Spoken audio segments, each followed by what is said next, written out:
మన రాష్ట్ర ముఖ్యమంత్రి చంద్రబాబు నాయుడు గారు, జగన్, పవన్ కళ్యాణ్ వీళ్ళల్లో ఎవరు వస్తారు? మాకు కావాల్సింది చంద్రబాబు నాయుడే కావాలి, కలిసాలని కోరుకుంటున్నాము. ఎందుకమ్మా? జగన్ అయితే మాకేం మేలు చేసినాడని మాకేం మేలు చేయలే, కానీ ఒకటి చెప్తే రెండు చేస్తున్నాడు. ఆ రూపంలో మాకైతే బీదీరకంలో మాకేమి రాలేదు నాయన. నేను పెట్టినా కానీ అప్లికేషన్ ఇచ్చినా కానీ వాళ్ళు తీసుకోలేదు వల్ల మేము అందుకే కోరుకుంటుంది ఏంది, దేవుని పుణ్యాన చంద్రబాబు నాయుడు రావాలని మేము కోరుకుంటున్నాము. బీద సాదాలకి ఆధార్ కార్డు రావాలనే కానీ రావడం లేదు, అప్లికేషన్లు పెట్టాలనే కానీ బరువు పడుతున్నారు జనాలు. ఏది కావాలనే కానీ ఆధార్ కార్డు ఎక్కువ అడిగేది, పాన్ కార్డు అడుగుతున్నారు.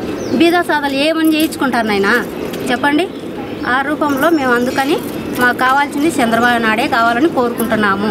కడపలో ఎమ్మెల్యే అమ్జద్ బాషా గారు వైసీపీ తరఫున పోటీ చేస్తున్నారు, మాధవిరెడ్డి మేడం టీడీపీ తరఫున చేస్తుంది, అహ్మదుల్లా గారు కాంగ్రెస్ తరఫున పోటీ చేస్తున్నారు. మీరు ఎవరికి వెళ్దాం అనుకుంటున్నారు కడపలోనా? ఇప్పుడు చెప్పినా ఎమ్మెల్యే అమ్జద్ బాషా వచ్చి అమ్జద్ బాతే కావాలనుకుంటున్నాము. ఆయన వైసీపీ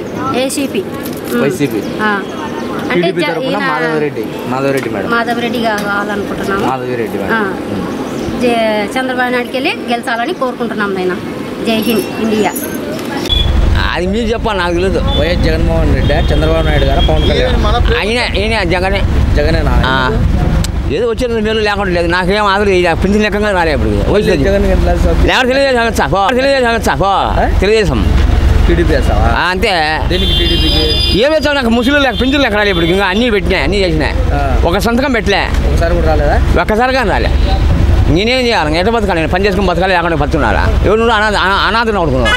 ఎమ్మెల్యేగా అమ్జద్ బాషా గారు పోటీ చేస్తున్నారు, మాధవరెడ్డి గారు పోటీ చేస్తారు. ఆయన మంచివాడు లేదని చెప్పలే, పాసులు పనుకుంటానా. ఏం వచ్చా ప్రభుత్వం అయితే టీడీపీ వస్తుంది. ఏదో వస్తుందా మన ఇవ్వము.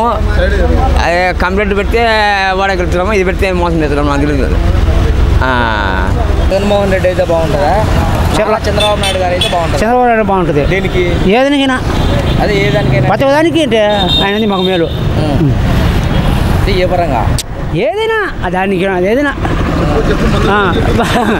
అది. మన రాష్ట్ర ముఖ్యమంత్రిగా వైఎస్ జగన్మోహన్ రెడ్డి అయితే బాగుంటుందా, నారా చంద్రబాబు నాయుడు గారు అయితే బాగుంటుందా? ఇద్దరు కాకుండా బాగుంటుంది. ఇద్దరు బేకార్ నా కొడుకులే. ఏం చేయాలో ఏం అర్థం కావడంలా. ఎవరికి వెళ్ళినా కూడా వాడు వచ్చి జైల్లో పడినాడు, వీడు జైల్లో పడినాడు. పవన్ కళ్యాణ్ కూడా వాడు ఏముంటుంది, మనకు రాజకీయ అనుభవం లేదు. మొత్తానికి నోటానా మీరు? మామూలుగా అయితే కదా ఇండిపెండెంట్గా ఎవరైనా నిలబడి వాళ్ళకైతే కన్నా ఓటేస్తామని చెప్పి అనుకుంటున్నాం. లేకుండా ఓటేయకుండా ఉండేదే మంచిది వీళ్ళిద్దరికి. మన రాష్ట్ర ముఖ్యమంత్రిగా ఎవరైతే బెటర్, వైఎస్ జగన్మోహన్ రెడ్డి, చంద్రబాబు నాయుడు గారా? నాకు ఇద్దరున్నారు, ఎన్టీ రామారావు, వైఎస్ఆర్ సార్. వాళ్ళ తర్వాత ఈ నా కొడుకులు ఎవరు లేరు. ఎవడన్నా వచ్చాడేమో దేవుడు పంపాలా, ఎవరన్నా. పవన్ కళ్యాణ్ కూడా వచ్చాడు మధ్యలో. ఎందుకు? ఆ సినిమా డైలాగ్ మనకు నచ్చవు. ఎవడన్నా దేవుడు దించుతే ఇంకొకని వస్తాడు. ఈయన ఎప్పుడు చంపాలని ఈ జగన్ చూస్తాడు చంద్రబాబు నాయుడు.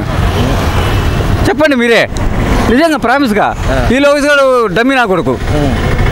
వాళ్ళు నందూరు ఫ్యామిలీ ఉంది కదా, వేస్ట్ నా కొడుకు. ఆ ఎన్టీఆర్ రానియకుండా ఉన్నారు నా కొడుకులు. ఈ ఎన్టీఆర్ కానీ జూనియర్ ఎన్టీఆర్. ఈ బాలకృష్ణ గారు ఏం మాట్లాడలేడు. వాడు అబ్బే వాని అంత పనికి వల్ల కూడా ప్రపంచం లేడు. వాడు హీరో ఎట్టయినాడో నాకు తెలీదు. వాళ్ళ ఫ్యామిలీలో ఎన్టీఆర్ కుటుంబం నిలబడిందంటే జూనియర్ ఎన్టీఆర్. నిజంగా వాడిని రానిలే. అది ఎవరో పుట్టారు, ఏందో అంటారు. ఏం మాట్లాడతారు అవి?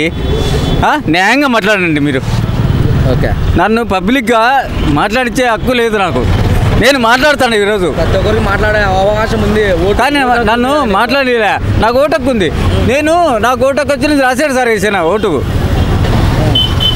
మన జగన్కి వెళ్ళా నేను, 2019లో జగన్కి వెళ్ళా నేను. నీ పార్టీ నాది వైఎస్ఆర్. సరే నీ పార్టీ ఇది నాదే. అది వైఎస్ఆర్ చేస్తానా లేదా రమ్మను వైఎస్ఆర్ చేస్తానా లేదా పిల్లలకు ఫీజు చేస్తానా లేదా అది వైఎస్ఆర్ ఎవడో పిల్లలకు ఫీజు చేస్తానా లేదా అది వైఎస్ఆర్ ఎన్ని మాట్లాడినా నాకు నచ్చింది నేను చెప్తున్నా. ఇంపార్టెంట్ స్కూల్ ఎట్టున్నాయ్యా అప్పుడు స్కూల్ ఎట్టున్నా ఇప్పుడు స్కూల్ ఎట్టున్నాయో ఒక సినిమా ఒక హీరో నీకు ఇష్టం ఖాళీ ఒక హీరో నీకు ఇష్టం అప్పుడు స్కూల్ ఎట్టున్నా ఇప్పుడు స్కూల్ ఎట్టున్నాయో చెప్పండి పిల్లలు ఎట్టున్నారు ఒక వాళ్ళు సూటు బూటు వేసుకొని పోతాంటే బ్యాగ్ తగిలించుకొని పోతాంటే ఒక కాలేజీ పిల్లలు ఉండేట్టు పోతారు పిల్లలు గవర్నమెంట్ ఇప్పుడు ఎట్టున్నాయి స్కూల్లో అది గమనించాలయ్యా పిల్లల భవిష్యత్తు చూసుకోవాలా రాజకీయం కాదు పిల్లల భవిష్యత్తు ఇప్పుడు ఎట్టుంది తెల్లవాడుతానా ఒంటిగా 1వ తేదీ నీకు పింఛన్ వస్తుందా చంద్రబాబు నాయుడు ఉన్నప్పుడు చెట్ల కింద కూర్చొని అమ్మ నాకు పింఛనీ కావాలా అని అడుక్కోవాలా 3 రోజులు తిరగాల అది ఆ రోజు ఇచ్చాడో డోర్ ఇట్లా కొట్టి పింఛనీ ఇస్తాడు పొద్దున్నే 1 గంట మరి ఎగట్టో పోవాలి పబ్లిక్ ఒపీనియన్ మళ్ళీ జగన్ గడ అని తిడుతున్నారు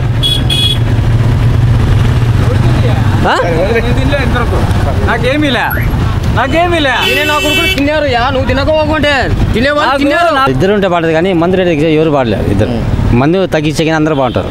వీళ్ళిద్దరిలో ఎవరు బెటర్ అనుకుంటున్నారు? చెప్పాలంటే అప్పట్లో 90 రూపాయలు మందు, ఇది 90 రూపాయల మందు 150 ఇప్పుడు. అది 60 రూపాయలు ఎక్కువ పెంచినారు. ఎట్టా మేము కష్టం చేసేవాళ్ళము. పగలు 100 పని పోతే 300 ఇచ్చారు. ఇప్పుడు మేము ఏం చేయాలి చెప్పు? ఇంట్లోకి ఇచ్చామా, మేము తిందామా, ఇలాగ వెళ్తామా, ఏం చేయాలి చెప్పు? లోకల్లో ఇప్పుడు అమ్జద్ బాషా గారు ఎమ్మెల్యే తరఫున పోటీ చేస్తున్నారు, వైసీపీ తరఫున. టీడీపీ తరఫున మాధవరెడ్డి మేడం పోటీ చేస్తున్నారు. ఇద్దరు ఎవరు బెటర్ అనుకుంటున్నారు? అది చెప్పాలంటే ఒకటి మాకు ఎవరు మంది తగ్గించే వాళ్ళే మేలు. అది ఫస్ట్ పాయింట్. రేటు తగ్గాల, ప్రజలు బాగుండాలా. ఆయన అంటాడు బటన్ నొక్కినా మీకు వేస్తాడు, బటన్ నొక్కినా ఆయన ప్యాలెస్కి పోతాడు, తాడేపల్లి ప్యాలెస్కు. మాకే ₹1 రావట్లేదు సార్. ఇది మా పరిస్థితి. మా జగన్ సార్ ఇప్పటికైనా కళ్ళు తెరుచుకున్నాడంటే ఇంకా 170 రోజులు ఆయన పదవిలో ఉంటాడేమో. ఆ 170 రోజుల తర్వాత ఆయన ఇంటికి వెళ్ళిపోతాడేమో, ఎక్కడికైనా పోతాడో మాకు తెలియదు. కానీ మాకు మటుకు ఏ బెనిఫిట్ రాలేదు సార్. ఇప్పుడు మన లోకల్లో మాధవరెడ్డి మేడం పోటీ చేస్తాను టీడీపీ తరఫున. అమ్జద్ బాషా ఏం పుచ్చుక చేయలేదు సార్ మాకు. నమస్కారం. ఓకే. ప్రభుత్వం అన్న చాలా ఇప్పుడు క్వార్టర్ మందు వచ్చేసి అప్పుడు 70 రూపాయలు, 80 రూపాయలు, 80 రూపాయలు, 100 రూపాయలతో ఎంసీ తాగుతాను. ఏమి ఆ బ్రాండ్లే లేవు. ఏమైనా తమ్ముడు ఏమి నారా చంద్రబాబు నాయుడు వచ్చే ఇదే ఫ్యాన్ గుర్తుకు వేయాలన్నా, తెలుగుదేశానికి వేయాలా అనే పొజిషన్లో ఉన్నారు. అయినా కానీ తెలుగుదేశమే ముఖ్యంగా ఖాయమని ప్రజలు ప్రతి ఒక్కరూ అనుకుంటున్నారు. ఎందుకు అనుకుంటున్నారంటే ఈ యొక్క ఉద్యోగస్తులకు ఉద్యోగాలు రాకోకుండా, ఈ విధంగా మహిళలకు అంగన్వాడీలకు వాళ్ళకు కూడా ఇవ్వకోకుండా, ఈ విధంగా రైతులకు ఆ పథకాలు ఈ పథకాలని వాళ్ళకు కూడా ఈ విధంగా చేయడంతో ప్రజలు చాలా బాధపడుతున్నారు. మళ్ళీ ఆయన ముఖ్యమంత్రి కావాలని కోరుకుంటున్నారు. కానీ కోరుకుంటే మళ్ళీ ఏం జరుగుతుందో రాజశేఖర రెడ్డి అయ్యా మా ఏకైక కుమారుడు జగన్మోహన్ రెడ్డి భారీగా అన్ని సంక్షేమ కార్యక్రమాలు చేపడతాడని ఎన్నో చెప్పి ప్రజలతో ఓట్లు వేపించాను, గెలిపించాను, అఖండ మెజారిటీతో గెలిపించాడు. ఈరోజు నా పరిస్థితి చూడలేదే, ప్రజలకి ఏం చూస్తాడని నా బాధ. అదే ఆలోచనలో ప్రజలను అడిగితే ఈసారి మటుకు నా పేరు గుడంచెల వెంకటరమణ, నేను చెప్తున్నాను వచ్చేది పక్క తెలుగుదేశం అని. జై హింద్ టీడీపీ.